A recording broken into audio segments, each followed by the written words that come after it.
ശിവനെ സ്തുതിച്ചാൽ പാർവതിയുണ്ട്, പാർവതിയെ സ്തുതിച്ചാൽ ശിവനും അവിടെയുണ്ട്. ശിവാഭ്യാമസ്തോക ത്രിഭുവന ശിവാഭ്യാം ഹൃദി പുനർഭവാഭ്യാം ആനന്ദസ്ഫുരദനുഭവാഭ്യാം നദീരീയം. അപ്പോൾ ഒരുമിച്ച് ചേർന്നിരിക്കുന്ന പാർവതി പരമേശ്വരന്മാരെ സ്തുതിക്കുന്ന കൃതിയാണ് ശിവാനന്ദ ലഹരി. ശിവൻ ശക്തിയോടുകൂടി ചേർന്നാൽ മാത്രമേ പ്രഭവിക്കുന്നതിന് എന്ന് പറഞ്ഞാൽ സൃഷ്ടിക്ക് സന്നദ്ധനാവുകയുള്ളൂ, അല്ലെങ്കിൽ സൃഷ്ടിക്ക് ശക്തനാവുകയുള്ളൂ. എന്തുണ്ടെങ്കിലും സ്വയം വന്ന് നമ്മോട് പറയുന്ന ഒരു രീതി കുട്ടികളിൽ രൂഢമൂലമാക്കണം. നമസ്കാരം. ആദിശങ്കര ഭഗവത്പാദരുടെ സ്തോത്രകൃതികളിൽ ഏറെ പ്രശസ്തമായ ശിവാനന്ദ ലഹരി 100 ശ്ലോകങ്ങളുള്ള ഈ കൃതിക്ക് വ്യാഖ്യാനം രചിച്ചുകൊണ്ട് ആത്മീയ വഴിയിൽ പുതിയൊരു അധ്യായത്തിന് തുടക്കം കുറിക്കുകയാണ് പ്രിയപ്പെട്ട കൊച്ചുദ്രേസി ടീച്ചർ. കേരള സർവകലാശാലയിൽ നിന്നും മലയാളം, ഇംഗ്ലീഷ്, സംസ്കൃതം ഭാഷകളിൽ ബിരുദാനന്തര ബിരുദം പൂർത്തിയാക്കിയ ശേഷം കോട്ടയം മഹാത്മാഗാന്ധി സർവകലാശാലയിൽ നിന്നും ടീച്ചർ M.Ed കരസ്ഥമാക്കി 36 വർഷങ്ങളോളം അധ്യാപന രംഗത്ത് സേവനമനുഷ്ഠിച്ചുകൊണ്ട് വിവിധ വിദ്യാലയങ്ങളിലായി പ്രധാനാധ്യാപികയുടെ പദവിയിലടക്കമിരുന്ന് അനേകം കുഞ്ഞുങ്ങളെ അറിവിൻ്റെ വഴിയിലേക്ക് ടീച്ചർ കൈപിടിച്ച് ആനയിച്ചു. ജീവിതത്തിലുടനീളം ആത്മീയതയെ മുറുകെ പിടിച്ച ടീച്ചറിൻ്റെ കുരുക്ഷേത്ര പ്രകാശൻ പുറത്തിറക്കിയ ശിവാനന്ദ ലഹരിയുടെ വ്യാഖ്യാനമാണ് ഇന്ന് നമ്മൾ ചർച്ച ചെയ്യുന്നത്. ചർച്ചയിലേക്ക് സ്വാഗതം ടീച്ചർ. ഇന്ന് നമ്മോടൊപ്പം ചർച്ചയിൽ ചേരുന്നു ദീപ ശ്രീകുമാർ. ദീപ ചേച്ചിയെയും ചർച്ചയിലേക്ക് സ്വാഗതം ചെയ്യുന്നു. ശിവാനന്ദ ലഹരിയെ സംബന്ധിച്ചുള്ള ഈ ചർച്ചയിലേക്ക് ടീച്ചർക്ക് സ്വാഗതം. ആദിശങ്കര ഭഗവത്പാദരുടെ സ്തോത്ര കൃതികൾ അനേകമുണ്ടെങ്കിലും ഈ ശിവാനന്ദ ലഹരി ടീച്ചർ വ്യാഖ്യാനത്തിനായിട്ട് തിരഞ്ഞെടുത്ത ആ ഒരു സാഹചര്യത്തെക്കുറിച്ച് ഒന്ന് സംസാരിക്കാമോ? നാഗാർജുനൻ എന്നു പേരായ ഒരു മഹർഷി ഉണ്ടായിരുന്നു. അദ്ദേഹം ആ രാജ്യത്തെ തലസ്ഥാനത്ത് പോയപ്പോൾ, അദ്ദേഹം ആശ്രമം കെട്ടി താമസിക്കുന്ന ഒരു മഹർഷിയായിരുന്നു. ഒരിക്കൽ അദ്ദേഹം രാജ്യ തലസ്ഥാനത്ത് പോയപ്പോഴേക്കും അദ്ദേഹത്തോട് ആരാധനയുള്ള രാജാവിൻ്റെ പത്നി രാജ്ഞി അദ്ദേഹത്തെ രാജകൊട്ടാരത്തിൽ വിളിക്കുകയും അദ്ദേഹത്തെ സൽക്കരിക്കുകയും അദ്ദേഹത്തിൻ്റെ കയ്യിലുള്ള ഭിക്ഷാപാത്രം വാങ്ങിച്ചിട്ട് ഭിക്ഷാപാത്രം എനിക്ക് തരുമോ എന്ന് ചോദിച്ചു. അദ്ദേഹം അത് സന്തോഷത്തോടെ അവർക്ക് കൊടുത്തു. പകരം അവർ സ്വർണ്ണപാത്രം കൊടുത്തു. ആ സ്വർണ്ണപാത്രം ഏതായാലും തനിക്കൊരു പാത്രം വേണമല്ലോ എന്ന് വിചാരിച്ച് അദ്ദേഹം ആ പാത്രവും കൊണ്ട് തൻ്റെ ആശ്രമത്തിലേക്ക് പോയി. അങ്ങനെ പോയപ്പോൾ കൊട്ടാരം മുതൽ അദ്ദേഹത്തെ ഒരു കള്ളൻ പിന്തുടരുന്നുണ്ടായിരുന്നു. ആശ്രമത്തിൽ ചെന്നു. സ്വാമിജി രാത്രിയിൽ ഒരു നേരമാണ് ആഹാരം കഴിക്കുന്നത്. അപ്പോൾ രാത്രിയിലെ ഭക്ഷണം അദ്ദേഹം കഴിച്ചു. അപ്പോൾ കള്ളൻ സ്വാമിജിയുടെ ആശ്രമത്തിൻ്റെ ആ വാതിലിൻ്റെ താഴെ മറഞ്ഞിരിക്കുന്നു എന്ന് ഗുരുവിന് അറിയാമായിരുന്നു, അല്ലെങ്കിൽ സ്വാമിജിക്ക് അറിയാമായിരുന്നു. സ്വാമിജി എന്ത് ചെയ്തു? ആഹാരം കഴിച്ചതിന് ശേഷം ആ പാത്രം വെളിയിലേക്ക് വലിച്ചെറിഞ്ഞപ്പോഴേക്കും അവിടെ ഇരുന്ന കള്ളൻ സ്തബ്ധനായിപ്പോയി. ആ കള്ളൻ ഉടൻ തന്നെ അകത്തേക്ക് കയറി വരട്ടെ ഞാൻ എന്ന് ചോദിച്ചു. സ്വാമിജി പറഞ്ഞു, നീ കയറി വരൂ എന്ന് പറഞ്ഞു. അങ്ങനെ കള്ളൻ അകത്തേക്ക് കയറി ചെന്നിട്ട് ചോദിച്ചു, ഞാൻ ഒരു ചോദ്യം ചോദിച്ചോളൂ. അങ്ങേക്ക് ഈ പാത്രം ഇത്രയും വിലയില്ലാതായി പോയത് എന്താണ്? ഇത് ആഹാരം കഴിച്ച് വലിച്ചെറിഞ്ഞത് കൊണ്ട് ഞാൻ ചോദിക്കുകയാണ്. മറിച്ച് ഞാൻ ഈ പാത്രത്തിന് വേണ്ടി അങ്ങയുടെ പുറകെ ഇത്രയും ദൂരം നടന്നു വന്നതാണ്. അതുകൊണ്ട് എന്താണെന്നറിയാനുള്ള ആകാംക്ഷ കൊണ്ട് ഞാൻ ചോദിക്കുകയാണ് എന്ന് പറഞ്ഞു. ഉടനെ സ്വാമിജി മറുപടി പറഞ്ഞു, അത് ഞാൻ ആത്യന്തികമായ ഒന്നിനെ കണ്ടെത്തി കഴിഞ്ഞപ്പോൾ ഈ ലോകത്തിലുള്ള ഒന്നിനും എനിക്ക് വിലയില്ല. അപ്പോൾ കള്ളൻ ചോദിച്ചു, അതെങ്ങനെയാണ് ഈ ആത്യന്തികമായ ഒന്നിനെ ഞാൻ കണ്ടെത്തുന്നത്? എനിക്കും അതൊന്ന് കണ്ടെത്തണം എന്ന് പറഞ്ഞപ്പോൾ സ്വാമിജി പറഞ്ഞു കൊടുത്തു, നീ എന്തു ചെയ്യുന്നു? നീ അതിൽ തന്നെ ശ്രദ്ധിച്ച് മറ്റു ചിന്തകളൊന്നുമില്ലാതെ അത് ചെയ്യുക. നീ മോഷ്ടിച്ചോളുക, പക്ഷേ ആ മോഷ്ടിക്കുമ്പോൾ ആ മോഷണത്തിൽ മാത്രം ശ്രദ്ധിച്ച് മറ്റു ചിന്തകളൊന്നുമില്ലാതെ ആ മോഷണം മാത്രം ചെയ്യുക എന്ന് പറഞ്ഞു. അങ്ങനെ കള്ളൻ പോയി. കള്ളൻ കുറേ ദിവസം കഴിഞ്ഞപ്പോൾ വീണ്ടും സ്വാമിജിയുടെ അരികിൽ തിരിച്ചു വന്നിട്ട് പറഞ്ഞു, അങ്ങ് എൻ്റെ ജീവിതം തകർത്തു, അങ്ങ് എൻ്റെ ജീവിതം താറുമാറാക്കി. അപ്പോൾ സ്വാമിജി ചോദിച്ചു, അതെന്താണ്? അങ്ങ് പറഞ്ഞതുപോലെ ഞാൻ സ്വബോധത്തോടുകൂടി അല്ലെങ്കിൽ അവബോധത്തോടുകൂടി ഓരോ കാര്യങ്ങളും ചെയ്യാൻ ശ്രമിക്കുമ്പോൾ എനിക്കത് ചെയ്യാൻ പറ്റുന്നില്ല. അതുകൊണ്ടാണ് ഞാനിവിടെ തിരിച്ചു വന്നത്. അപ്പോൾ ഉടനെ സ്വാമിജി പറഞ്ഞു, നീ ഇവിടെ തിരിച്ചു വരുമെന്ന് എനിക്ക് അറിയാമായിരുന്നു. അപ്പോൾ കള്ളൻ പറഞ്ഞു, എന്നെ ദയവ് ചെയ്ത് അങ്ങയുടെ ശിഷ്യനാക്കി ആ മന്ത്രവിദ്യ എനിക്കൊന്ന് പഠിപ്പിച്ചു തന്നാലും. അങ്ങനെ കള്ളൻ സ്വാമിജിയുടെ ശിഷ്യനാവുകയും കാലാന്തരത്തിൽ ഒരു മഹർഷിയായി മാറുകയും ചെയ്തു എന്നാണ് കഥ. അപ്പോൾ അതൊരു നിയോഗമാണ്. അതുപോലെ ഒരു നിയോഗമാണ് ഞാൻ ശിവാനന്ദ ലഹരി ചെയ്യാൻ ഇടയായി എന്നുള്ളത്. അതായത് ഞാൻ ശ്ലോകാസ്വാദനങ്ങൾ ധാരാളം എഴുതുന്നുണ്ട്. അങ്ങനെ എഴുതുമ്പോഴും ഞാൻ എടുക്കുമ്പോൾ ആദ്യം ഈ കൃതി എൻ്റെ കയ്യിൽ കിട്ടും. അതിലെ ശ്ലോകങ്ങൾ എന്നെ അത്യധികമായി ആകർഷിക്കുമ്പോൾ ഞാൻ വിചാരിക്കും ഈ ദക്ഷിണ കൈലാസം ഗ്രൂപ്പിൽ ചെയ്യാൻ പറ്റിയതാണ്, ശ്ലോകഭംഗി ഉള്ളതുമാണ്. എങ്കിലും ഇത് ഹിന്ദു സങ്കല്പം അനുസരിച്ചുള്ള ഭക്തി ഗ്രന്ഥമാണ്. ശ്ലോകാസ്വാദനത്തിൽ ഈ ഭക്തി ഗ്രന്ഥം ഉൾപ്പെടുത്തിയാൽ ഞാൻ ഒരു ക്രിസ്തീയ വിശ്വാസിയായതുകൊണ്ട് ഹിന്ദു വിശ്വാസവുമായി ബന്ധപ്പെട്ട കൂടുതൽ ആളുകളാണ് ഈ ഗ്രൂപ്പിലുള്ളത്. അവർക്കതെങ്ങനെ ഇഷ്ടപ്പെടും എന്നുള്ളത് എനിക്കറിയാത്തതുകൊണ്ട് ഞാൻ പിന്നെയും അത് മാറ്റിവെച്ച് കഴിഞ്ഞിട്ട് പിന്നീട് ഒരിക്കൽ അതിലൊരു ശ്ലോകം ചെയ്ത് ഞാൻ അതിൻ്റെ അഡ്മിന് അയച്ചു കൊടുത്തപ്പോൾ അദ്ദേഹം പറഞ്ഞു, വളരെ നല്ലതാണ്, ശ്ലോകാസ്വാദനത്തിൽ കയറ്റി വിടുകയല്ല വേണ്ടത്, ഇത് നമുക്ക് ശിവാനന്ദ ലഹരി മൊത്തമായിട്ട് വ്യാഖ്യാനം ചെയ്ത് തരിക, ഞാനത് ഗ്രൂപ്പിൽ പ്രത്യേകമായിട്ട് രാവിലെ ഏതെങ്കിലും സമയത്ത് കയറ്റിവിടാം എന്ന് പറഞ്ഞ് അങ്ങനെ ഗ്രൂപ്പിൽ കയറ്റിവിട്ടു. അത് എല്ലാവർക്കും ഇഷ്ടപ്പെടുകയും ചെയ്തു. കാരണം രാവിലെ 8 മണി വരെയുള്ള സമയം എന്ന് പറയുന്നത് 8 മണി കഴിഞ്ഞ് 9 മണി വരെയുള്ള സമയം എന്ന് പറയുന്നത് ഇങ്ങനെയുള്ള ഭക്തിക്ക് പ്രാധാന്യം കൊടുക്കുന്ന കാര്യങ്ങളാണ്. ആ സമയത്ത് അത് കയറ്റിവിടുകയും അതെല്ലാവർക്കും ഇഷ്ടപ്പെടുകയും ചെയ്തു. അങ്ങനെയാണ് പിന്നീട് ഇത് പുസ്തകമാക്കിയത്. ശിവാനന്ദ ലഹരി വായിക്കുമ്പോൾ അതിലെ വാക്കുകൾ എനിക്കറിയാം. പിന്നെ ആ വാക്കുകളിൽ ഉള്ള ഭംഗി, ആ ഭംഗി അത്യന്തം മനോഹരമായി എനിക്ക് തോന്നി. ഉദാഹരണത്തിന് കലാഭ്യാം എന്ന് പറയുന്ന ആദ്യത്തെ ശ്ലോകം, അല്ലെങ്കിൽ സർവാലങ്കാരയുക്തം എന്ന് പറയുന്ന 78-ാമത്തെ ശ്ലോകം, അല്ലെ 88-ാമത്തെ ശ്ലോകം, അങ്ങനെ ആ ശ്ലോകങ്ങളിലെല്ലാം ഉള്ള കാവ്യഭംഗി, ആ കാവ്യഭംഗിയാണ് എന്നെ ഏറ്റവും അധികം ആകർഷിച്ചത്. അതോടൊപ്പം അതിലെ വർണ്ണനയുടെ വൈഭവം, ഒരു വാക്കും കുറവില്ല, ഒരു വാക്കും കൂടുതലില്ല. ആ ഒരു കാവ്യാകർഷണം ഭക്തിയായിട്ട് മാറുന്നത് എങ്ങനെയാണ്? കാവ്യാകർഷണം ഈ കൃതിയിലെ ആത്യന്തികമായ സത്യം ഭക്തിയാണ്. അത് വായിക്കുമ്പോൾ തന്നെ എനിക്ക് അനുഭവപ്പെടുമായിരുന്നു. ആ ഭക്തിയുടെ അനുഭവത്തോടു കൂടി തന്നെയാണ് കാവ്യാത്മകതയും എനിക്ക് അനുഭവപ്പെട്ടുകൊണ്ടിരുന്നത്. അപ്പോൾ ഭക്തിയിൽ സമഞ്ജസമായ കാവ്യമാണത്. അതുപോലെ സൗന്ദര്യ ലഹരി ഭക്തിയാണ്, പക്ഷേ അതിൽ കാവ്യത്വം കുറവാണ്.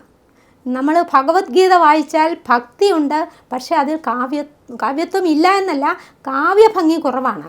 ഭക്തികൃതികളിലെ എല്ലാം ഏറ്റവും വലിയൊരു പ്രത്യേകത അതിൽ ഭക്തിക്കാണ് പ്രാമുഖ്യം കൊടുക്കുന്നത്, കാവ്യത്തിന് അത്ര പ്രാധാന്യം കൊടുക്കുകയില്ല. മറിച്ച് ശിവാനന്ദ ലഹരിയിൽ ഭക്തിക്കും കാവ്യഭംഗിക്കും ഒരേപോലെ പ്രാധാന്യം കൊടുത്തിട്ടുണ്ട്. അതാണ് ഈ കൃതിയെ മറ്റ് കൃതികളിൽ നിന്നും വ്യതിരിക്തമാക്കുന്നത്. ഗ്രന്ഥത്തിൻ്റെ ആരംഭത്തിൽ തന്നെ ടീച്ചർ സൗന്ദര്യ ലഹരിയിലേക്ക് കടക്കുന്നുണ്ട്. അപ്പോൾ ശിവാനന്ദ ലഹരി, സൗന്ദര്യ ലഹരി, ഈ 2 കൃതികളും തമ്മിൽ എന്തെങ്കിലും സമാനതകളുണ്ടോ? അല്ലെങ്കിൽ എന്താണ് ഈ 2 കൃതികളെ വ്യത്യസ്തമാക്കുന്നത്? സൗന്ദര്യ ലഹരിയിലെ ആദ്യത്തെ കുറേ ഭാഗങ്ങൾ ആനന്ദത്തെക്കുറിച്ചും, അതായത് ദേവിയെ സ്തുതിക്കുന്നതിലുള്ള ആനന്ദത്തെക്കുറിച്ചും, അതിൽ പിന്നീടുള്ള ഭാഗങ്ങൾ ദേവിയുടെ അംഗപ്രത്യംഗ വർണ്ണനയുമാണുള്ളത്. മറിച്ച് ശിവാനന്ദ ലഹരിയിൽ ശങ്കരാചാര്യ സ്വാമികൾ യഥാർത്ഥത്തിലൊരു ഭക്തനാണ്. ആ ഭക്തി, ശിവനോടുള്ള യഥാർത്ഥ ഭക്തി എന്താണെന്ന് കാണിച്ചു തരുന്ന ഒരു കൃതിയാണ് ശിവാനന്ദ ലഹരി. മാത്രമല്ല സൗന്ദര്യലഹരിയിലും ശിവാനന്ദ ലഹരിയിലും ഒരേപോലെ ശിവപാർവതിമാരെയാണ് സ്തുതിക്കുന്നത്. സൗന്ദര്യലഹരിയിൽ ഒരു ശ്ലോകമുണ്ട്, മഹീമൂലാധാരേ കമപി മണിപൂരേ ഹുതവഹം സ്ഥിതം സ്വാധിഷ്ഠാനേ ഹൃദി മരുതമാകാശമുപരി സകലമപി ഭിത്വാ കുലപഥം സഹസ്രാരേ പത്മേ സഹരഹസി പത്യാ വിഹരസേ എന്നൊരു ശ്ലോകം സൗന്ദര്യലഹരിയിലുണ്ട്. ആ സൗന്ദര്യലഹരി, ആ ശ്ലോകത്തിൻ്റെ സാരാംശം എന്ന് പറയുന്നത് മൂലാധാരത്തിൽ ഭൂമി എന്ന് പറഞ്ഞാൽ ഇവിടെ പഞ്ചേന്ദ്രിയങ്ങളെയാണ് ഉദ്ദേശിക്കുന്നത്. ആ പഞ്ചേന്ദ്രിയങ്ങളിലെ ഭൂമിയും മണിപൂരത്തിൽ, അതായത് മണിപൂരം എന്ന് പറയുന്നത് നമ്മുടെ മുൻഭാഗമാണ്. ആ മണിപൂരത്തിൽ ജലവും, നാഭിയിൽ അഗ്നിയും, ഹൃദയഭാഗത്ത് വായുവും, കണ്ഠഭാഗത്ത് ആകാശവും അതുപോലെ നമ്മുടെ നെറ്റിക്കണ്ണിൽ മനോഭിഭ്രൂമധ്യേ, അതായത് നെറ്റിക്കണ്ണിൽ മനസ്സും, ഇതിത്രയും സ്ഥാനങ്ങൾ കടന്ന് സഹസ്രാര പത്മത്തിലെത്തിയിട്ട് സകലമഭിഭിത്വ സഹസ്രാരേ പത്മേ സഹരഹസി പത്യാ വിഹരസേ എന്നാണ്. എന്ന് പറഞ്ഞാൽ ഈ ഇത്രയും ചക്രങ്ങൾ കടന്നിട്ട് 6 ചക്രങ്ങളും കടന്നു വന്നിട്ട് സഹസ്രാര പത്മത്തിൽ പതിയോടുകൂടി രണ്ടുപേരും, അതായത് ഭഗവാനും ശിവദേവിയും ഒരുമിച്ച് വിലസുന്നു എന്നാണ് ആ ശ്ലോകത്തിൻ്റെ സാരാംശം. അപ്പോൾ ശിവനെ സ്തുതിച്ചാൽ പാർവതിയുണ്ട്, പാർവതിയെ സ്തുതിച്ചാൽ ശിവനും അവിടെയുണ്ട്.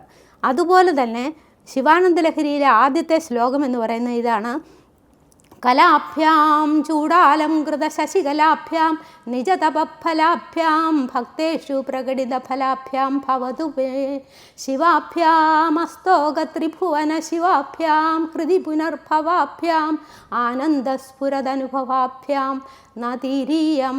അപ്പോൾ ഒരുമിച്ച് ചേർന്നിരിക്കുന്ന പാർവതി പരമേശ്വരന്മാരെ സ്തുതിക്കുന്ന കൃതിയാണ് ശിവാനന്ദ ലഹരി. അപ്പോൾ രണ്ടിലും ശിവനെ സ്തുതിക്കുമ്പോൾ പാർവതിയുമുണ്ട്, പാർവതിയെ സ്തുതിക്കുമ്പോൾ ശിവനുമുണ്ട്. അതുപോലെ സൗന്ദര്യ ലഹരിയിൽ ആദ്യത്തെ ശ്ലോകത്തിൽ പറയുന്നുണ്ട്, ശിവൻ ശക്തിയോടുകൂടി ചേർന്നാൽ മാത്രമേ പ്രഭവിക്കുന്നതിന്, എന്ന് പറഞ്ഞാൽ സൃഷ്ടിക്ക് സന്നദ്ധനാവുകയുള്ളൂ, അല്ലെങ്കിൽ സൃഷ്ടിക്ക് ശക്തനാവുകയുള്ളൂ. ഇല്ലെങ്കിൽ ശക്തിയില്ലാത്തവനായി തീരുന്നു എന്ന് പറയുന്നുണ്ട്. അതുകൊണ്ട് ശക്തിയോടുകൂടി ചേരുമ്പോൾ മാത്രമേ ശിവൻ സമ്പുഷ്ടനാകുന്നുള്ളൂ. അതുകൊണ്ടാണ് ശിവാനന്ദ ലഹരി തിരഞ്ഞെടുത്തത്. സൗന്ദര്യലഹരി വർണ്ണിച്ചാലും ശിവാനന്ദ ലഹരി തന്നെ, ശിവാനന്ദ ലഹരി വർണ്ണിച്ചാലും സൗന്ദര്യലഹരി തന്നെ. ശ്രീമദ് ചിദാനന്ദപുരി സ്വാമികൾ അവതാരികയിൽ സൂചിപ്പിച്ചതുപോലെ ആനന്ദം കിട്ടുമെന്ന് വ്യർത്ഥചിന്തയിൽ തുടങ്ങി മനസ്സിനും ശരീരത്തിനും ആഘാതം സൃഷ്ടിക്കുന്ന ലഹരികളാണ് ഇന്നത്തെ കുട്ടികളുടെ ചുറ്റും നാം കാണുന്നത്.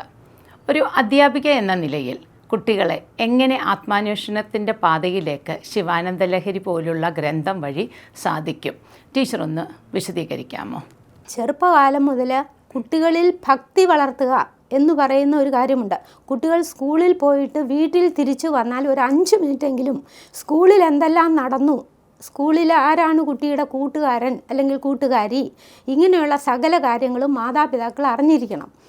അങ്ങനെ കുട്ടിയുമായിട്ടൊരു ഫ്രണ്ട്ഷിപ്പാണ് മാതാപിതാക്കൾ ഉണ്ടാക്കേണ്ടത്. എന്തുണ്ടെങ്കിലും സ്വയം വന്ന് നമ്മോട് പറയുന്ന ഒരു രീതി കുട്ടികളിൽ രൂഢമൂലമാക്കണം. അതേ രീതിയിൽ അവരറിയാതെ തന്നെ ഭക്തിയുടെ കഥകളും ഭക്തിയുടെ കാര്യങ്ങളും അവരുടെ ഉള്ളിൽ ചെറിയ പ്രായത്തിൽ നമുക്ക് കൊടുക്കാൻ കഴിയും. 6 വയസ്സ് വരെ ഒരു കുട്ടിയിൽ ഏതെല്ലാം സാഹചര്യങ്ങൾ സ്വാധീനം ചെലുത്തുന്നുവോ ആ സ്വാധീനം കുട്ടിയുടെ ജീവിതകാലം മുഴുവൻ അവൻ്റെ കൂടെ ഉണ്ടായിരിക്കും, അല്ലെങ്കിൽ അവളുടെ കൂടെ ഉണ്ടായിരിക്കും. അത് മനസ്സിലാക്കിയിട്ട് ഏറ്റവും നല്ല രീതിയിൽ ഭക്തിയിലേക്ക് കുട്ടികളെ കൊണ്ടുവന്ന് ആ ഭക്തിയുടെ ആനന്ദം എന്താണ്, അതിൻ്റെ നിർവൃതി എന്താണ് എന്ന് അവരെ ഒന്ന് അറിയിക്കാൻ മാതാപിതാക്കൾക്ക് കഴിയണം. അതോടൊപ്പം തന്നെ അധ്യാപകർക്കും കഴിയണം. സ്കൂളിലും അതിനുള്ള ഒരുപാട് സാഹചര്യങ്ങൾ ഉണ്ടാവണം. കുട്ടി പഠിച്ചില്ലെങ്കിൽ അടിക്കുക എന്നുള്ള രീതിയല്ല, അല്ലെങ്കിൽ പഠിച്ചില്ലെങ്കിൽ അവനെ വഴക്ക് പറയുക എന്നുള്ള രീതിയല്ല. അതിനപ്പുറം അവൻ എന്തുകൊണ്ടാണ് പഠിക്കാത്തത് എന്നുകൂടി അറിയണം. അതായത് ഒരു വ്യക്തിയുടെ ശരീരം സന്തുലിതമായാൽ അവൻ്റെ മനസ്സ് സന്തുലിതമാവും, അപ്പോൾ അവൻ്റെ ബുദ്ധിയും സന്തുലിതമാകും.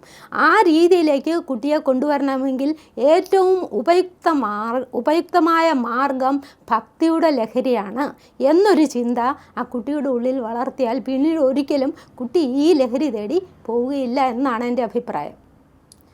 ഇപ്പോൾ ഓരോ കൃതികളും രചിക്കുമ്പോഴേക്കും ശങ്കരാചാര്യർ ഉള്ളിൽ മറ്റുള്ളവരെ മുന്നിൽ കണ്ടുകൊണ്ടായിരിക്കുമല്ലോ ആ ഒരു കൃതി രചിക്കുന്നത്. അപ്പോൾ ഈ ശിവാനന്ദ ലഹരി രചിക്കുമ്പോഴേക്കും, അല്ലെങ്കിൽ അതുകൊണ്ട് ശങ്കരാചാര്യർ എന്താണ്, ആരെയാണ് മുന്നിൽ കാണുന്നത്? ഈ ശിവൻ എന്ന സങ്കല്പം ഈ ഭക്തി മാർഗത്തെയും ടീച്ചർ ഇപ്പോൾ പറഞ്ഞ പോലെ ജ്ഞാനമാർഗത്തെയും എങ്ങനെയാണ് ഈ കൃതിയിൽ സമന്വയിപ്പിച്ചിരിക്കുന്നത്? ശിവാനന്ദ ലഹരിയിൽ ശിവൻ എന്താണ് എന്ന്, ശിവത്വം എന്താണ് എന്ന് ഗ്രഹിച്ചിട്ട് തന്നെയാണ് ശങ്കരാചാര്യ സ്വാമികൾ ശിവാനന്ദ ലഹരി എഴുതിയിരിക്കുന്നത്. ശിവൻ എന്ന് പറഞ്ഞാൽ ഈ പ്രപഞ്ചം തന്നെയാണ്. പ്രപഞ്ചം എന്ന് പറയുന്നത് പഞ്ചഭൂതങ്ങൾ ഉൾക്കൊണ്ടിരിക്കുന്നതാണ്. നമശിവായ എന്ന് പറയുന്ന മന്ത്രത്തിൽ പഞ്ചഭൂതങ്ങൾ ഉൾച്ചേർന്നിട്ടുണ്ട്. ന എന്ന് പറഞ്ഞാൽ ഭൂമി, മ എന്ന് പറഞ്ഞാൽ ജലം, ശി എന്ന് പറഞ്ഞാൽ അഗ്നി, വ എന്ന് പറഞ്ഞാൽ വായു, യ എന്ന് പറഞ്ഞാൽ ആകാശം. അതാണ് പഞ്ചഭൂതങ്ങൾ. ആ പഞ്ചഭൂതങ്ങൾ, അതായത് പൃഥ്വി, തേജോ, വായു, ആകാശങ്ങൾ, ഈ പഞ്ചഭൂതങ്ങൾ ശിവനിൽ ഉൾച്ചേർന്നിരിക്കുന്നു എന്ന സങ്കല്പമാണ് യഥാർത്ഥത്തിൽ ശങ്കരാചാര്യ സ്വാമികൾ ഉൾക്കൊണ്ടിട്ടുള്ളത്. അങ്ങനെ ഉൾക്കൊണ്ടത് കൊണ്ടാണ് അദ്ദേഹം ശിവാനന്ദ ലഹരിയിൽ ഭക്തിയും ജ്ഞാനവും ഒരുമിച്ച് കൊണ്ടുവരാനായിട്ട് ശ്രമിച്ചത്. കാരണം ആത്യന്തികമായ ജ്ഞാനം എന്ന് പറയുന്ന ഒന്നുണ്ട്. അത് നാം ഈശ്വരനിൽ ഒന്നായി ആത്മസാക്ഷാത്കാരം നേടുമ്പോൾ നമുക്ക് കിട്ടുന്നതാണ്. ആ സാക്ഷാത്കാരം നേടിയ വ്യക്തിയായിരുന്നു ശങ്കരാചാര്യ സ്വാമികൾ. ആ സാക്ഷാത്കാരം ശിവനിൽ ദർശിക്കാൻ അദ്ദേഹത്തിന് കഴിയുന്നുണ്ട്. ശിവനിൽ മാത്രമല്ല, മറ്റു പല ദൈവങ്ങളിലും അദ്ദേഹം അത് കാണുന്നുണ്ട്. ദേവിയെ സ്തുതിക്കുമ്പോൾ അദ്ദേഹം ആ ആത്മസാക്ഷാത്കാരത്തിൻ്റെ ചൈതന്യം കാണുന്നുണ്ട്. അതുപോലെ കൃഷ്ണ ഭഗവാനെ സ്തുതിക്കുമ്പോഴും അദ്ദേഹം ആ ആത്മസാക്ഷാത്കാരത്തിൻ്റെ ചൈതന്യം കാണുന്നുണ്ട്. അതുകൊണ്ട് ഇവരെ എല്ലാം സ്തുതിച്ച് അദ്ദേഹം കൃതികൾ എഴുതിയിട്ടുണ്ട്. അതുപോലെ ശിവനിലും ആ പ്രപഞ്ച സങ്കല്പം നിറയുന്നുണ്ടെന്ന് മനസ്സിലാക്കിയത് കൊണ്ടാണ് അദ്ദേഹം ഭക്തിയും ജ്ഞാനവും ഒന്നിച്ചു ചേർത്ത് ഈ ഗ്രന്ഥത്തിൽ സമന്വയിപ്പിച്ചിരിക്കുന്നത്. ഈ ജഗത്തിൻ്റെ തന്നെ മാതാപിതാക്കളായി ഒന്നായി നിലകൊള്ളുന്ന പാർവതി പരമേശ്വര സങ്കല്പം, പരസ്പര പൂരകങ്ങളായി ചേർന്ന് നിൽക്കുന്ന ആ സങ്കല്പത്തെ ഭക്തർ, പ്രത്യേകിച്ചും ഗൃഹസ്ഥർ, എങ്ങനെയാണ് അവരുടെ ജീവിത പന്ഥാവിലേക്ക് കൊണ്ടുവരാൻ സാധിക്കുന്നത്? ഗൃഹസ്ഥർക്ക് ആശ്രയിക്കാൻ പറ്റുന്ന ഒരു കാര്യമെന്ന് പറഞ്ഞാൽ, അവർ വാഗർത്ഥാവിവ സംപൃക്തോ എന്ന് പറഞ്ഞാൽ വാക്കും അർത്ഥവും പോലെ ചേർന്നിരിക്കുന്നവരെ. അതെന്തിനാണ്? വാഗർത്ഥ പ്രതിപത്തയെ, വാക്കിൻ്റെയും അർത്ഥത്തിൻ്റെയും പ്രതിപത്തിക്ക് വേണ്ടിയിട്ട്. ഒരു ഗൃഹസ്ഥാശ്രമി ചിന്തിക്കുമ്പോൾ വാക്കും അർത്ഥവും പോലെ ചേർന്നിരിക്കുന്നവരാകണം ഭാര്യാഭർത്താക്കന്മാർ. ആ ഭാര്യാഭർത്താക്കന്മാർ അങ്ങനെ ചേർന്നിരിക്കുമ്പോഴേക്കും അവർ ഏറ്റവും നല്ല ആഹ്ലാദകാരികളായി മാറുകയും ആ കുടുംബം സന്തുഷ്ടമാവുകയും ആ കുടുംബം അഭിവൃദ്ധിയിൽ ഉല്ലസിക്കുകയും ചെയ്യും. ആ ഒരു സങ്കല്പം ശിവാനന്ദ ലഹരിയിൽ നന്നായി ഉൾക്കൊള്ളിക്കുവാൻ ശങ്കരാചാര്യ സ്വാമികൾക്ക് കഴിഞ്ഞിട്ടുണ്ട്. ശിവാനന്ദ ലഹരിയിൽ നമ്മുടെ മനസ്സിൻ്റെ സമാധാനം അല്ലെങ്കിൽ ശാന്തി, ഇതൊക്കെ നമുക്ക് ഈ കൃതിയെ പഠിക്കുന്നതിലൂടെ ലഭിക്കുന്നത് എങ്ങനെയാണ്? ഇപ്പോൾ നമ്മൾ ജഗദ്ഗുരു ആദിശങ്കരാചാര്യർ എന്ന് പറയുമ്പോൾ അദ്വൈതി എന്നുള്ള ഒരു സങ്കല്പമാണ് വരുന്നത്. അപ്പോൾ ഈ കൃതിയിലും ആ ഒരു തത്വചിന്ത പ്രതിഫലിക്കുന്നുണ്ടോ? അദ്വൈത സിദ്ധാന്തം. അതെ, അതായത് അദ്വൈത സിദ്ധാന്തം എന്ന് പറയുന്നത് അഹം ബ്രഹ്മാസ്മി, ഞാൻ ബ്രഹ്മമാണ്, തത്വമസി, അത് നീയാണ്, അതുകൊണ്ട് സർവം ബ്രഹ്മമയം. അപ്പോൾ ഞാൻ ഈശ്വരനാണ്, എൻ്റെ ചുറ്റിനും ഞാൻ കാണുന്നതെല്ലാം ഈശ്വരനാണ്, അതുകൊണ്ട് ഈ പ്രപഞ്ചം മുഴുവനും ബ്രഹ്മമയമാണ് എന്നതാണ് അദ്വൈത സിദ്ധാന്തം എന്ന് പറയുന്നത്. ഈ കൃതിയിൽ അദ്ദേഹം അത് ഉൾക്കൊള്ളിച്ചിരിക്കുന്നത് എന്ന് പറയുന്നത്, ഞാൻ ഒരു ശ്ലോകം ഉദ്ധരിക്കാം. ഗളന്തി ശംഭോ ത്വച്ചരിത സരിതക്കിൽ ബിഷരജോ ദളന്തീ സരണിഷു പതന്തി വിജേതാം ദിശന്തി സംസാര ഭ്രമണ പരിതാപോപശമനം വസന്തി മച്ചേതോ ഹൃദഭുവി ശിവാനന്ദലഹരി. അപ്പോൾ ആ ശിവാനന്ദലഹരി ഉള്ളിൽ നിറയുമ്പോൾ യഥാർത്ഥത്തിൽ ഉണ്ടാകുന്നത് ആധ്യാത്മിക ചൈതന്യമാണ്, അല്ലെങ്കിൽ അദ്വൈത ചൈതന്യമാണ് എന്ന് നമുക്ക് ഉൾക്കൊള്ളാൻ കഴിയണം. അതാണ് യഥാർത്ഥത്തിൽ ഇവിടെ അദ്വൈത സിദ്ധാന്തവും ഭക്തിയും കൂടി മേളിച്ചിട്ടുണ്ട് എന്ന് പറയാൻ കഴിയുന്നത്. ശൈവ സിദ്ധാന്തത്തിൻ്റെ ആത്മീയ അനുഭൂതികളെ ഏറ്റവും കാവ്യാത്മകമായി വർണ്ണിച്ചിരിക്കുന്ന ഒരു കൃതിയെന്നാണ് വായനക്കാർ ഈ ശിവാനന്ദ ലഹരിയെക്കുറിച്ച് വിശേഷിപ്പിക്കുന്നത്. അപ്പോൾ ടീച്ചറും സാഹിത്യം 3 ഭാഷകളിലായിട്ട് കൈകാര്യം ചെയ്തിട്ടുള്ള ആൾ കൂടിയാണ്. അപ്പോൾ ഇതിൻ്റെ ആ ഒരു കാവ്യാത്മകതയെ, ഈ കൃതിയുടെ ആ ഒരു സൗന്ദര്യത്തെ ടീച്ചർ എങ്ങനെയാണ് കാണുന്നത്? ഒരേ സമയം സാഹിത്യവും കാവ്യഭംഗിയും എല്ലാം ഈ കൃതിയിൽ സമ്മേളിച്ചിട്ടുണ്ട്. അങ്ങനെ സമ്മേളിച്ച ഒരുപാട് ശ്ലോകങ്ങൾ ഉണ്ട്. അതിൽ 87ാമത്തെ ശ്ലോകത്തിൽ ഒരു പെണ്ണുകാണൽ ചടങ്ങ് പോലെ ഒരു ശ്ലോകത്തിൽ അദ്ദേഹം തൻ്റെ ഈ കൃതി ശിവഭഗവാന്റെ കാൽക്കൽ സമർപ്പിക്കുന്നുണ്ട്. ആ ശ്ലോകത്തിൻ്റെ തുടക്കം ഇങ്ങനെയാണ്.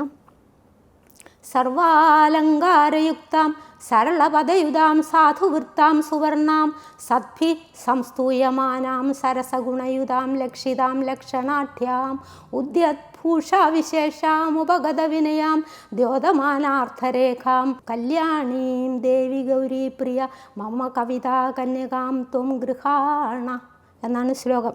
അതായത് സർവാലങ്കാരയുക്താം, ഒരു സ്ത്രീയുടെ സങ്കല്പത്തിൽ നോക്കുമ്പോൾ എല്ലാ അലങ്കാരങ്ങളോടും കൂടിയവളും എന്നർത്ഥം. സരളപദയുതാം, സരളമായ പാദങ്ങളോട് കൂടിയവളും എന്നാണ് സരളപദയുതാം. ഞാൻ സ്ത്രീയുടെ സങ്കല്പത്തിലുള്ള അർത്ഥമാണ് ആദ്യം പറയുന്നത്. സരളപദയുതാം സാധുവൃത്താം എന്ന് പറഞ്ഞാൽ സാധുവായ ശീലങ്ങളുള്ളവൾ അല്ലെങ്കിൽ നല്ല ശീലങ്ങളുള്ളവരും. സാധുവൃത്താം സുവർണാം, സുവർണാം എന്ന് പറഞ്ഞാൽ കാഴ്ചയ്ക്ക് ആകാര ഭംഗിയുള്ളവൾ എന്നർത്ഥം. സുവർണാം സദ്ഭി സംസ്തൂയമാനാം, സത്തുക്കളാൽ സ്തുതിക്കപ്പെടുന്നവളും. ഒരു നല്ല സ്ത്രീ ഒരു വീട്ടിലുണ്ടെങ്കിൽ അവൾ കൊള്ളാം, ആ കുട്ടി എല്ലാ തരത്തിലും സൗശീല്യമുള്ളവളാണ് എന്ന് ചുറ്റുമുള്ള ആളുകൾ സ്തുതിക്കും. അങ്ങനെ സത്തുക്കളാൽ സ്തുതിക്കുന്നവളും. സദ്ഭി സംസ്തൂയമാനാം. ഇനിയുള്ളത് സരസഗുണയുതാം, സരസമായ ഗുണങ്ങളുള്ളവളും. എല്ലാ ഗുണങ്ങളും സരസമാണ്. സരസം എന്ന് പറഞ്ഞാൽ മറ്റുള്ളവരെ രസിപ്പിക്കാൻ പോകുന്ന രീതിയിലും മറ്റുള്ളവരെ ആകർഷിക്കാൻ പോകുന്ന രീതിയിലുള്ള എല്ലാ സൗശീല്യങ്ങളും ഗുണങ്ങളും ഉള്ള സ്ത്രീയാണ്. ഇനി ലക്ഷിതാം ലക്ഷണാഠ്യാം, ഈ ഭാഗ്യ ലക്ഷണങ്ങളുള്ള രേഖകളുണ്ട്, അല്ലെങ്കിൽ ആ ഭാഗ്യലക്ഷണങ്ങളുള്ള സ്ത്രീകളുണ്ട്. അങ്ങനെയുള്ള എല്ലാ ഭാഗ്യലക്ഷണങ്ങളും ഒത്തവളുമാണ്. ഇനി ഉദ്യത്ഭൂഷാവിശേഷം, എല്ലാ ഭൂഷകളും അണിഞ്ഞിട്ടുണ്ട്. ഒരു പെണ്ണുകാണൽ ചടങ്ങിന് വരുമ്പോഴേക്കും എല്ലാ അലങ്കാരങ്ങളും ആഭരണങ്ങളും അണിഞ്ഞായിരിക്കും വരുന്നത്. ഉപഗത വിനയം, അതോടൊപ്പം വിനയമുള്ളവളും ആണ്. മമ കവിതാ കന്യകാം ത്വം ഗ്രഹാണ എന്നാണ് പറയുന്നത്. എൻ്റെ കവിതയാകുന്ന കന്യകയെ അങ്ങ് സ്വീകരിച്ചാലും. അത് കല്യാണീം ദേവി ഗൗരീപ്രിയ മമ കവിതാ കന്യകാം ത്വം ഗൃഹാണ എന്നാണ് പറയുന്നത്. കല്യാണിയായ ഗൗരീപ്രിയനായ ശിവനെ അങ്ങ് എൻ്റെ കവിതയെ സ്വീകരിച്ചാലും. അതോടൊപ്പം അത് ഗൗരിക്ക് കൂടിയാണ് സമർപ്പിക്കുന്നത്. കാരണം ഒരു സപത്നി വന്നു കഴിഞ്ഞാൽ ആ സപത്നിയെ സന്തോഷത്തോടു കൂടി സ്വീകരിക്കേണ്ടത് നേരത്തെ ഉണ്ടായിരിക്കുന്ന ഭാര്യയാണ്. അതുകൊണ്ട് പാർവതീദേവി ഈ മകളെ സന്തോഷപൂർവ്വം, മകളല്ല ഈ സപത്നിയെ സന്തോഷപൂർവ്വം സ്വീകരിച്ചാലും എന്ന് ഒരർത്ഥമുണ്ട്. ഇനി സാഹിത്യത്തിൻ്റെ രീതിയിൽ നോക്കിയാൽ സർവ്വാലങ്കാരയുക്തം, എല്ലാ അലങ്കാരങ്ങളുമുള്ളവളും. അതായത് ഇതിലെ ഒരു ശ്ലോകം പോലും ഇല്ലാത്തതായിട്ടില്ല. എല്ലാ ശ്ലോകത്തിലും ഓരോ അലങ്കാരങ്ങൾ അദ്ദേഹം സന്ദർഭത്തിനനുസരിച്ച് പ്രയോഗിക്കുന്നുണ്ട്. അതായത് അർത്ഥാലങ്കാരങ്ങൾ, ശബ്ദാലങ്കാരങ്ങൾ എല്ലാം പ്രയോഗിക്കുന്നുണ്ട്. ഉദാഹരണത്തിന് രണ്ടാമത്തെ ശ്ലോകത്തിൽ ഗളന്തി ശംഭോ, അതുപോലെ ദിശന്തി, ഗളന്തി, അങ്ങനെയുള്ള ചില വാക്കുകൾ ആദ്യമുണ്ട്. അതേപോലെ കേൾക്കാൻ ഇമ്പമുള്ള വാക്കുകൾ, അത് അനുപ്രാസം എന്ന് പറയും. ആദിപ്രാസം, അനുപ്രാസം തുടങ്ങി പദങ്ങളുടെ ഭംഗിക്ക് വേണ്ട എല്ലാ പ്രയോഗങ്ങളും അദ്ദേഹം ഇതിൽ ചെയ്തിട്ടുണ്ട്. അലങ്കാരങ്ങൾ ഇഷ്ടം പോലെ വരുന്നുണ്ട്. അതായത് അർത്ഥാലങ്കാരങ്ങളും ശബ്ദാലങ്കാരങ്ങളുമുണ്ട്. ഉപമ, രൂപകം, ഉൽപ്രേക്ഷ, സമാസോക്തി തുടങ്ങിയ അലങ്കാരങ്ങളെല്ലാം ഇതിൽ വരുന്നുണ്ട്. അതാണ് സർവാലങ്കാരയുക്തം എന്ന് പ്രയോഗിച്ചിരിക്കുന്നത്. ഇനി സരളപദയുതാം എന്ന് പറഞ്ഞാൽ സരളമായ പദങ്ങളാണ്. എല്ലാവർക്കും വായിച്ചാൽ പെട്ടെന്ന് മനസ്സിലാകുന്ന രീതിയിലുള്ള ലളിത സംസ്കൃത പദങ്ങളാണ് അദ്ദേഹം ഇതിൽ പ്രയോഗിച്ചിട്ടുള്ളത്. സാധുവൃത്താം, സാധുവൃത്താം എന്ന് പറഞ്ഞാൽ അനുകൂലമായ വൃത്തങ്ങൾ. ഓരോ ശ്ലോകത്തിനും അനുകൂലമായ വൃത്തങ്ങളാണ് അദ്ദേഹം സ്വീകരിച്ചിരിക്കുന്നത്. വൃത്തത്തിൻ്റെ വർണ്ണനയുടെ രീതിക്കനുസരിച്ച് വൃത്തങ്ങൾ അദ്ദേഹം മാറ്റിയിട്ടുണ്ട്. ഇനി സുവർണം എന്ന് പറഞ്ഞാൽ നല്ല വർണ്ണങ്ങൾ, വർണ്ണം എന്നാൽ വാക്ക് എന്നർത്ഥം. അങ്ങനെ നല്ല വർണ്ണങ്ങളുള്ളതാണ് ഈ കവിത. സാധുവൃത്താം സുവർണാം സദ്ഭി സംസ്തൂയമാനാം എന്ന് പറഞ്ഞാൽ ഈ കൃതി വായിച്ചാൽ ഏത് സത്തുക്കളും നല്ലതാണെന്ന് തീർച്ചയായും സ്തുതിക്കും. അങ്ങനെയുള്ള കൃതിയാണിത്. സരസഗുണയുതാം എന്ന് പറഞ്ഞാൽ എല്ലാ ഗുണങ്ങളും, കാവ്യലക്ഷണങ്ങളുണ്ട്. അതായത് ഭാമഹൻ്റെയും മറ്റ് ഔചിത്യ വിചാര ചർച്ചയിലുമൊക്കെ കാവ്യഗുണങ്ങളെക്കുറിച്ച് പറയുന്നുണ്ട്. അങ്ങനെയുള്ള എല്ലാ ഗുണങ്ങളും ഇതിനകത്ത് ഉൾച്ചേർന്നിട്ടുണ്ട്. ഏറ്റവും അവസാനത്തത് ഉദ്യത്ഭൂഷാവിശേഷം എന്ന് പറഞ്ഞാൽ വേണ്ട അലങ്കാരങ്ങളെല്ലാം ഉണ്ട് അത് നേരത്തെ ഞാൻ പറഞ്ഞു, അലങ്കാരങ്ങൾ ഉപഗത വിനയാം എന്ന് പറഞ്ഞാൽ ഇവിടെ ഉദ്ദേശിക്കുന്നത് ആ പദങ്ങളുടെ പ്രയോഗത്തിലുള്ള ഔചിത്യമാണ്. ഓരോ സ്ഥലത്തും ഏതു പദങ്ങൾ പ്രയോഗിക്കണം എന്ന് നന്നായി മനസ്സിലാക്കിയിട്ട് ആ രീതിയിൽ അദ്ദേഹം പ്രയോഗിച്ചിരിക്കുന്നതാണ്. അങ്ങനെയുള്ള ഒരു കവിതയാകുന്ന കന്യകയാണ് അങ്ങയുടെ തൃപ്പാദത്തിൽ ഞാൻ സമർപ്പിക്കുന്നത്. ശിവാനന്ദലഹരി ടീച്ചർ ഇത്രയും ആഴത്തിൽ പഠിച്ചുവല്ലോ. അതിൽ ആദിശങ്കരന് ഒരു ഭക്ത എന്ന നിലയിൽ ടീച്ചർ അതിനെ എങ്ങനെയാണ് കാണുന്നത്? പിന്നെ ഈ കൃതി ഭാവി തലമുറയ്ക്ക് എന്ത് സന്ദേശമാണ് കൊടുക്കുന്നത്? ഒരു ഭക്ത എന്ന നിലയിൽ ഈ കൃതിയെ ഞാൻ കാണുന്നു എന്ന് പറഞ്ഞാൽ അതിനകത്തൊരു ശ്ലോകമുണ്ട്. മനസ്തേ പാദാബ്ജേ നിവസതൗ അജൗ സ്തോത്രഫണിതൗ കരൗജാഭ്യർച്ഛായാം ശ്രുതിരപി കഥാകർണനവിതൗ തവധ്യാനേ ബുദ്ധിർനയനയുഗളം മൂർത്തിവിഭവേ പരഗ്രന്ഥാൻ കൈർവാ പരമശിവജാനേ പരമത. അതാണ് ശ്ലോകം. അപ്പോൾ മനസ്സ് അങ്ങയുടെ പാദമാകുന്ന താമരയിലും കൈകൾ അങ്ങയെ സ്തുതിക്കുന്നതിലും അതുപോലെ വാക്കുകൾ അങ്ങയുടെ നല്ല സ്തുതികൾ പാടുന്നതിനും, കൈകൾ അങ്ങയെ കൂപ്പുന്നതിനും വാക്കുകൾ അങ്ങയെ സ്തുതിക്കുന്നതിനും മനസ്സ് കൊണ്ട് അങ്ങയുടെ കീർത്തനങ്ങൾ കേൾക്കുന്നതിനും ഇങ്ങനെയുള്ള എല്ലാ കാര്യത്തിനും ഉപയോഗിക്കുന്നതായിട്ട്. അതുപോലെ എൻ്റെ ബുദ്ധി എന്ന് പറയുന്നത് അങ്ങയെ ധ്യാനിക്കുന്നതിനും, തവധ്യാനേ ബുദ്ധിർ നയനയുഗളം മൂർത്തി വിഭവേ എന്ന് പറഞ്ഞാൽ കണ്ണുകൾ ആ മൂർത്തി വിഭവങ്ങളിൽ സഞ്ചരിക്കുന്നതിനും. മൂർത്തി വിഭവം എന്ന് പറഞ്ഞാൽ ശിവൻ തന്നെയാണ് ഈ പ്രപഞ്ചം. ആ പ്രപഞ്ചത്തിലുള്ള സകല ചരാചരങ്ങളിലും ശിവനെ കാണാൻ എനിക്ക് കഴിയട്ടെ, അതാണ് അതിൻ്റെ അർത്ഥം. അങ്ങനെ ശിവഭക്തിയുടെ പാരമ്യത്തിലുള്ള ഒരു ശ്ലോകമാണ് ഇത്.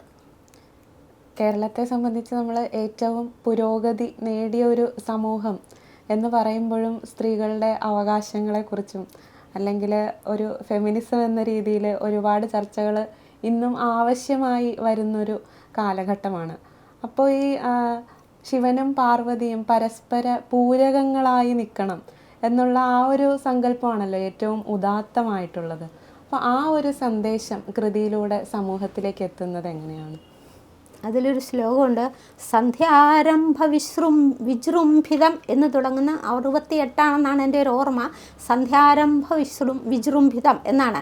അതിലേറ്റവും അവസാനത്തെ വരി ഇങ്ങനെയാണ്: സേവേ ശ്രീഗിരി മല്ലികാർജുന മഹാലിംഗം ശിവാലിംഗിതം എന്ന് പറഞ്ഞാൽ ശിവയാൽ ആലിംഗനം ചെയ്യപ്പെട്ടിരിക്കുന്ന മല്ലികാർജുന മഹാലിംഗത്തെ ഞാൻ സേവിക്കുന്നു.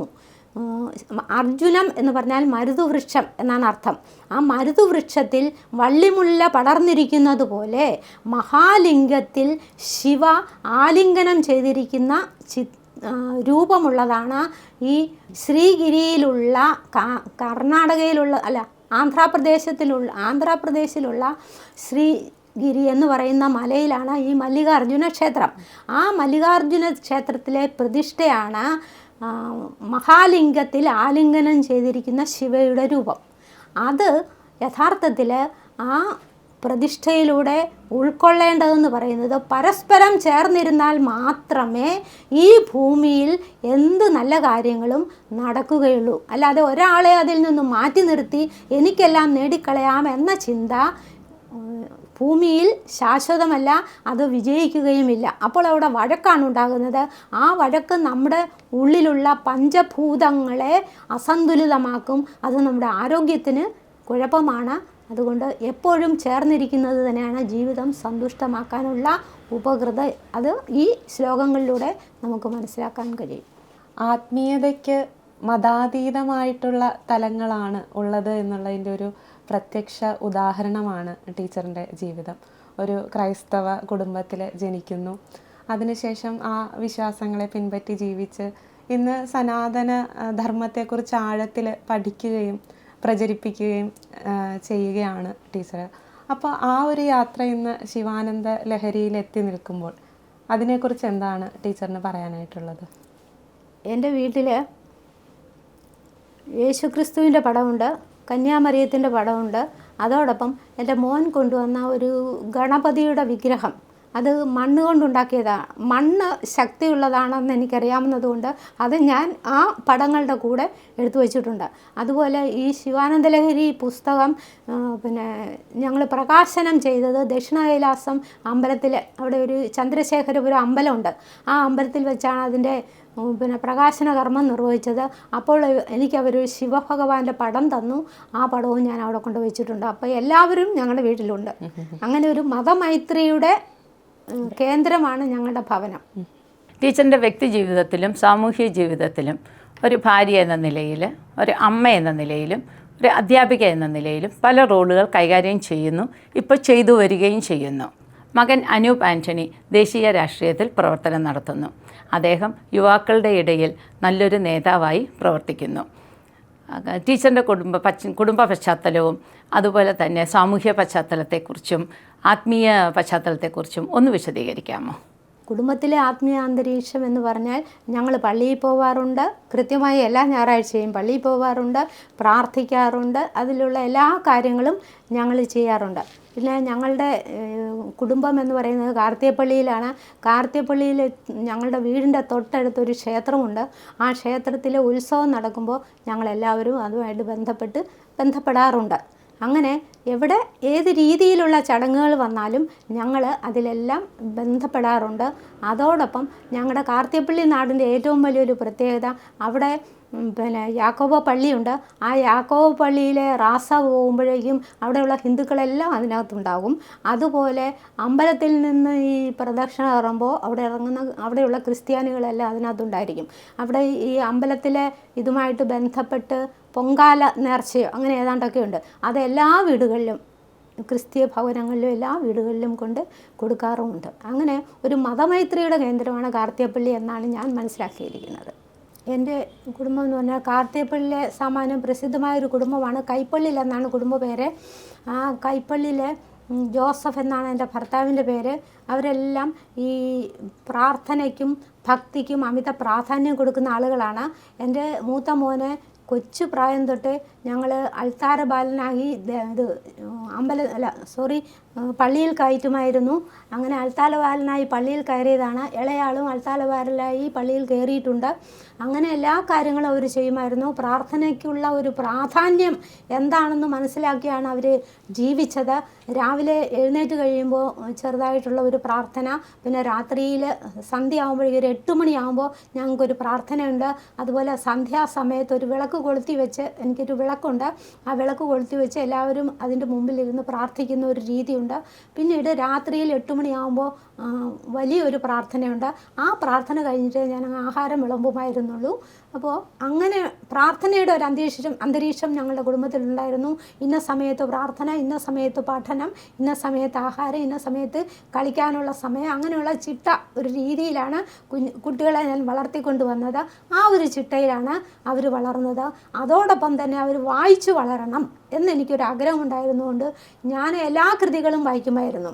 ഏറ്റവും പ്രധാനമായിട്ട് വിവേകാനന്ദ സ്വാമികളോട് എനിക്ക് അധികമായൊരു ആകർഷണമുണ്ടായിരുന്നു. അതുകൊണ്ട് വിവേകാനന്ദ സ്വാമികളുടെ കളക്ഷൻസ് മുഴുവനും എൻ്റെ കയ്യിലുണ്ടായിരുന്നു.